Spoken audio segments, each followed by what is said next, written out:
At Newark Airport, the empty control towers and thinning security lines tell a larger story, one that stretches far beyond delayed flights or frustrated passengers. What's unfolding here, and in airports from Orlando to Los Angeles, is a slow-motion unraveling of the human machinery that keeps the nation's skies moving. Controllers are stretched to exhaustion, ground crews are clocking double shifts, and maintenance teams are shrinking faster than new hires can be trained. Don't get fooled by the label. Subscribe now to uncover what's really behind your favorite brands, and get the truth Big Food doesn't want you to see. Orlando's air traffic controllers are missing family holidays. Chicago's winter storms expose just how fragile the staffing backbone has become. And in Washington, D.C., political turbulence bleeds directly into operational breakdowns. Each airport shows the same fault lines: overworked people, underfunded systems, and dependence on temporary fixes that can no longer hold. Across these 10 airports, the pattern is unmistakable. America's aviation network is running out of people before it runs out of planes. The crisis is not about technology, but capacity. Not about weather, but will. High living costs are driving workers out of major hubs like New York and Los Angeles, while outdated infrastructure magnifies every shortage. The system's resilience depends not on algorithms or automation, but on rebuilding the workforce that keeps it alive. Without decisive investment in training pipelines, modernized labor strategies, and coordinated reform, the nation's airports may soon reach a point where reliability itself becomes unsustainable, and the system that connects America to the world could start to come apart from within. There's a crisis unfolding across America's biggest airports, and it's not a delay caused by storms or some technical glitch. It's people, or rather, the lack of them. From Newark to Los Angeles, from Houston to Chicago, 10 of the most important hubs in the country are teetering on the edge of dysfunction because the system no longer has enough qualified workers to keep it running. And that crisis is spreading through every part of aviation: air traffic control, security, ground crews, maintenance, even flight attendants. The result? Delays, cancellations, mounting passenger fury, rising operational costs, and a deeply shaken trust in one of the most essential arteries of the American economy. This isn't a story about one bad season or a temporary hiccup. This is a breakdown, years in the making, and it's accelerating. Newark Liberty International is now slashing 20% of flights through 2026. Not because of weather, not because of construction, because they simply don't have enough people. Salaries can't compete with the cost of living. Burnout is rampant, and the strain is so severe that flight schedules are being gutted years in advance. This is what a systemic collapse looks like in real time. In Orlando, the crisis is wearing a different face, but the story is the same. Air traffic control is falling apart. Holidays that should be about reconnecting with family and exploring new places are instead turning into endless hours of waiting and rebooking. Controllers are working back-to-back shifts, with no room for error and even less margin for recovery. The tourist engine of Florida, one of the state's biggest economic forces, is grinding under the weight of staff that simply isn't there. Families pay the price. The economy pays the price. At Los Angeles International, the headlines have been brutal. Ground stops, usually reserved for security threats or weather, are now being triggered by something far more mundane. Not enough staff to run the operation safely. Controllers are overburdened. Maintenance is thin. Crews are exhausted. LAX isn't just a local airport. It's a gateway to the world. When it stumbles, the effects are national. When it halts, the system chokes. Washington, D.C. is supposed to represent order, but its airports have become a symbol of chaos. Thanks to the constant threat of government shutdowns, rotating staff, and the political overlap with federal agencies, air traffic controllers have been forced to work without pay, under extreme pressure, while managing some of the most sensitive and congested airspace in the country. This isn't just stressful, it's dangerous. And it's a damning indictment of how political instability is compounding an already fragile system. Then there's Houston.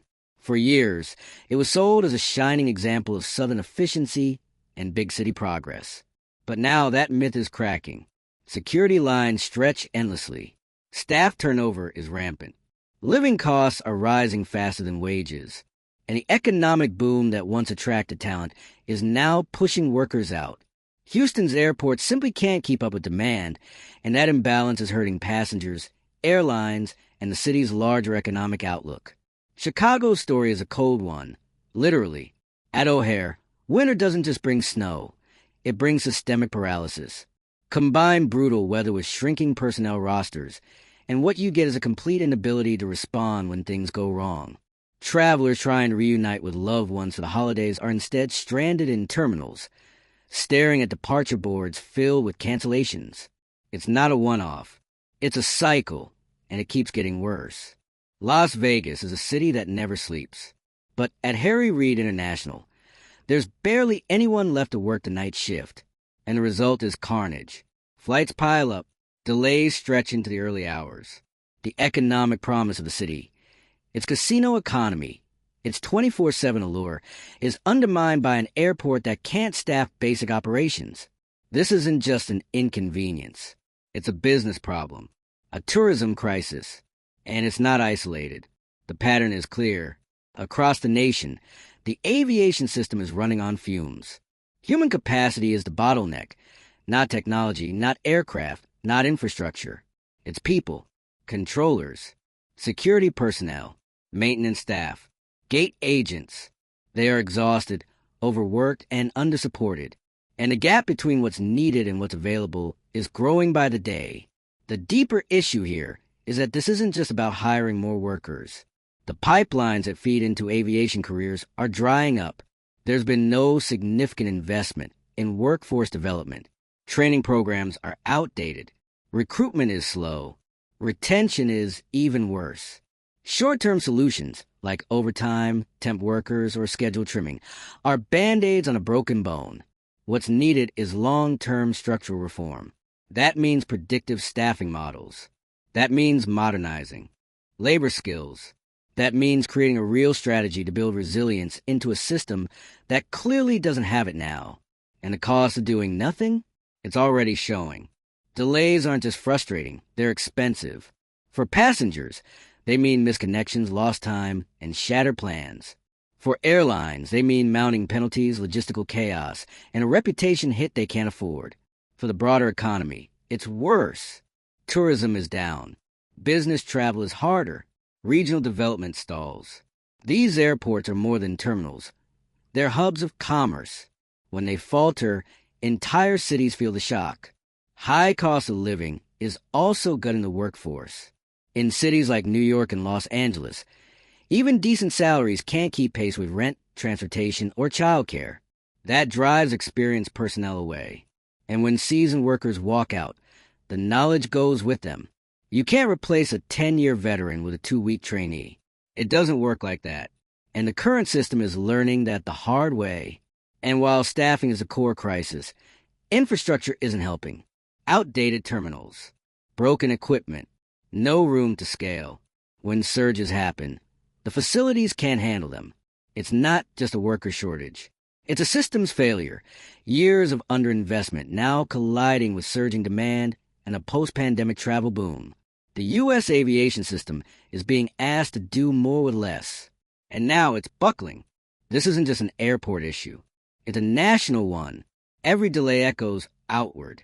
A canceled flight in D.C. means missed business in Denver. A shortage in Las Vegas throws off schedules in Seattle. The entire system is interconnected. And right now, that web is fraying at every edge. The longer we pretend this is isolated, the deeper the collapse will be. And no, technology alone won't save it. You can have the best radar in the world, but if there's no one to read it, planes don't move. You can upgrade your check-in kiosks, but if TSA is understaffed, passengers will still miss flights. Automation isn't the fix. Human capacity is the limit. This crisis is a warning sign. A blinking red light on the nation's dashboard. Years of neglect, political gridlock, and underfunding have created a system that looks strong on paper, but is shockingly brittle in reality. It only takes a few missing links, a few burned-out controllers, a few understaffed gates, to bring it all down. Fixing this will require more than speeches and press conferences. It'll require real collaboration between policymakers, between airlines, between unions and training institutions. It'll take a full system rethink about how we treat labor, how we build workforce pipelines, and how we upgrade infrastructure for resilience instead of short-term optics. And here's the bottom line. If we don't act now, the system's reliability will be permanently compromised. Not in theory, in practice, in thousands of delays, in billions lost, in an economy that can't rely on one of its most critical arteries. The staffing crisis at these 10 airports isn't a fluke. It's a preview of what happens when a country stops investing in the very people who make it move. If you found this breakdown informative, hit that like button. Share this with someone who's been stuck at the airport wondering what the hell is going on. Subscribe for more grounded, no-spin reporting that exposes the cracks others won't talk about. And drop your thoughts in the comments, because if we're going to fix this system, it starts with calling it what it is: broken. And let's be clear, this isn't just some bad month for aviation. What's happening at these 10 airports is a reflection of how dangerously close the entire U.S. aviation system is to collapse. The warning signs are everywhere, but the reaction? Tepid, slow, focused on cosmetic tweaks instead of structural overhaul. Let's go back to Newark for a second. The decision to cut 20% of flights through 2026 wasn't made lightly. It's a desperate move, a forced retreat, because they can't staff the schedule they used to run. That's not just a logistical issue. It's a massive red flag. We're talking about one of the most important airports on the East Coast being forced to downsize operations for multiple years because the system simply can't keep up. This is how national infrastructure falls behind.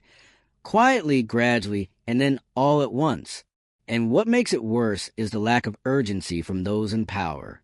Where are the congressional hearings? Where's the national task force? If a bridge was collapsing in 10 major cities, we'd see headlines for weeks. But when airports start to break down, silence. Delays are normalized. Cancellations are brushed off. Just part of traveling, we're told. But that's a lie. These aren't weather delays. These are workforce failures. Systemic, predictable, and preventable. In Orlando, the toll is personal. Air traffic controllers are working nonstop, covering multiple shifts, often without breaks, just to keep flights moving. They're burning out. And when ATC goes down, the whole system chokes. That's why families are missing vacations. Why tourists are rerouting. Why Florida's hospitality sector is quietly panicking behind the scenes. When the airspace isn't fully staffed, everyone suffers. And it's not just about the people working the tower. It's the TSA agents doing double shifts at 4 a.m. It's the baggage handlers slipping discs because they're understaffed and rushing. It's the mechanics forced to sign off on maintenance faster than they should. When one part of the airport is short, the pressure spills everywhere. Safety margins shrink. Service quality nosedives. And the reputation of air travel as a whole takes another hit. Los Angeles? It's not functioning like a global hub anymore. When LAX starts implementing ground stops because they don't have enough people, not because of rain, not because of a bomb threat, but because they simply can't manage traffic, that should be national news. But we barely talk about it, because we're used to broken systems now. We've stopped expecting things to work.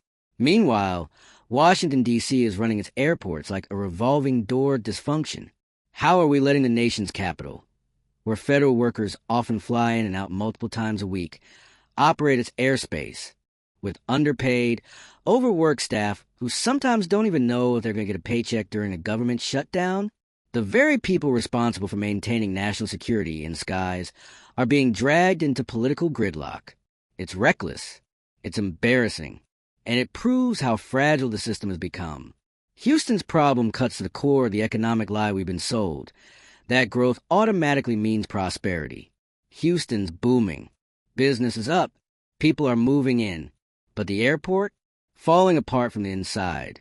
The security lines stretch endlessly not because of demand, but because they don't have the workers to match it.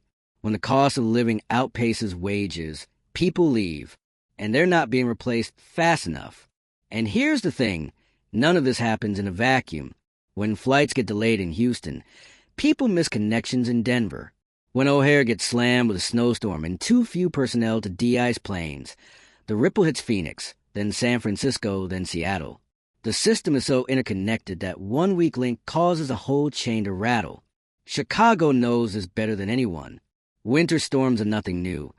But what is new is the inability to respond to them effectively. The airport doesn't have the personnel to recover from even minor disruptions. A 2-hour snow delay becomes an 8-hour airport shutdown. And then the entire Midwest grid goes haywire. This is a reality of trying to run a 21st century aviation system with a 20th century labor model and 19th century investment strategies. And don't even get started on Las Vegas. The airport that should be the shining gateway to a 24/7 economy now goes dark, figuratively, at night, because they don't have enough workers to run night shifts. Flights are pushed back, crews time out. Passengers wait for hours in terminals that feel more like limbo than launch pads. And meanwhile, the casinos and conference centers and small businesses that rely on that tourism traffic start take hits. This is the economic cost of inaction. The big airlines? They'll survive. They'll delay routes, cut frequencies, adjust operations. But for passengers and workers, the pain is immediate. Missed weddings, lost job interviews, vacations turn nightmares. And for staff, it's worse. They're blamed for a system that's failing them first. It's demoralizing. It's unsustainable. Let's get this straight. This isn't a labor shortage. It's a leadership shortage. The federal government has known about this for years. Airline CEOs have issued warnings. Union leaders have sounded the alarm. Controllers and crew have begged for help. And yet the response has been minimal. Patchwork. Reactive.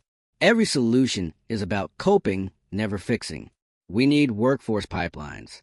We need actual investment in training programs, not just promises on press releases. We need predictive models that look at population growth, demand trends, and labor exits so we can anticipate shortages before they cripple operations. And we need to pay people what they're worth. Because right now, we're asking highly trained professionals to handle life or death responsibilities while being underpaid, overworked, and ignored. The infrastructure component can't be overlooked either. Outdated terminals can't adapt. Faulty baggage systems slow down even the most efficient staff. Outmoded traffic systems pile on unnecessary delays. Every inefficiency adds to the pressure, and when staffing is low, there's no buffer. It's not just about the number of people. It's about giving them the tools and environments to succeed. And let's not forget the broader picture. This crisis isn't just aviation. It's economic. When major airports fail to function reliably, business suffers. Tourism suffers. Regional development suffers. This isn't hypothetical. It's happening. Right now, business leaders are seeing the hit in missed meetings, product delays, and logistical nightmares. Families are watching travel costs soar, with fewer guarantees of smooth trips. And the government? Still playing catch-up. The longer we delay systemic reform, the worse this is going to get. The solution isn't flashy. It's not glamorous. It's about committing to the slow, steady, necessary work of rebuilding a national workforce strategy. It's about treating aviation not as a luxury, but as the critical infrastructure it is. Roads, bridges, power grids, airports, they all need to work. Because when they don't, the entire country slows down. So what now? We demand better. From policymakers, from airport authorities, from industry leaders. We refuse to normalize dysfunction. We stop pretending this is the new normal and call it what it is. A crisis. We're already living the consequences of decades of neglect. Airports, once seen as symbols of American progress, efficiency, and connectivity, are now war zones of dysfunction. Terminals filled with stranded passengers, exhausted workers, and a growing sense of dread every time another gate display changes from on time to delayed. And still, we're told to just deal with it, as if missed flights, 6-hour TSA lines, and rerouted connections are a fact of life now. They're not. They're the result of choices. Choices made by government agencies, aviation authorities, and corporate leaders who kicked the can down the runway for far too long. The staffing crisis isn't new. It's just finally too big to hide. And it's not just the airports themselves. This mess is costing lives in ways that don't show up on arrival boards. Think about rural hospitals waiting on critical air cargo. Think about firefighters, EMTs, and police units flying across states for emergency response, only to be delayed, grounded, or rerouted. Aviation is about more than vacations. It's a lifeline, and when that lifeline frays, people suffer. Meanwhile, the workers are screaming into the void. Air traffic controllers are at their limits. Most towers across the country are understaffed. Crews are pulling mandatory overtime to keep operations going. And we're asking them to do this while maintaining perfect safety standards with lives on the line. It's not just unfair, it's reckless. At some point, the question isn't the system collapses. It's when. And here's the kicker. Demand isn't slowing down. Americans are flying more than ever. Post-pandemic travel has come roaring back, and the system simply isn't built to handle it. Not with this level of staffing, not with this level of investment, and definitely not with this level of political inaction. Flights are fuller. Schedules are tighter. And any disruption, no matter how small, throws the entire network into chaos. You don't need to be an expert to see it. Just walk through any major airport. Newark's chaos is visible in the overcrowded terminals and long taxi times. Orlando's air traffic control shortages are felt in the endless delays and flight holds. Lax? You'll see the stress in the eyes of every gate agent and ground crew sprinting between flights. Washington, D.C., every shutdown threatens to send operations into disarray overnight. We are building a national transportation disaster in slow motion. And every canceled flight, every misconnection, every exhausted worker quitting mid-shift is another piece of that collapse. This isn't theoretical anymore. It's daily life. So what do? First, we stop pretending this is acceptable. We stop shrugging off staffing crises as just part of flying. No, it's not. It's a choice, a consequence of chronic underfunding, political neglect, and an unwillingness to invest in the people who keep our skies safe. Second, we pressure the right people. Elected officials, aviation administrators, union leaders. Every single one of them needs to be pushed into action. We need aggressive hiring programs, competitive pay, education pipelines that train the next generation of controllers, mechanics, and agents. This is long-haul reform. But we start now or we pay later. Third, we demand accountability. Not from the workers. They're the ones holding the line, but from the leaders who ignored the red flags for years. The ones who pretended a workforce problem could be solved with more automation. The ones who forgot that systems are only as strong as the humans behind them. Because here's the truth, we can fix this. But only if we stop treating aviation like a luxury and start treating it like the essential national service it is. That means investment. That means strategy. That means urgency. So if you're tired of the delays, if you've had it with the dysfunction, if you care about the future of travel in this country, say something, like this video. Share it. Leave a comment. Hit subscribe. Because this conversation can't be left to politicians and CEOs alone. It starts with us. And it starts now.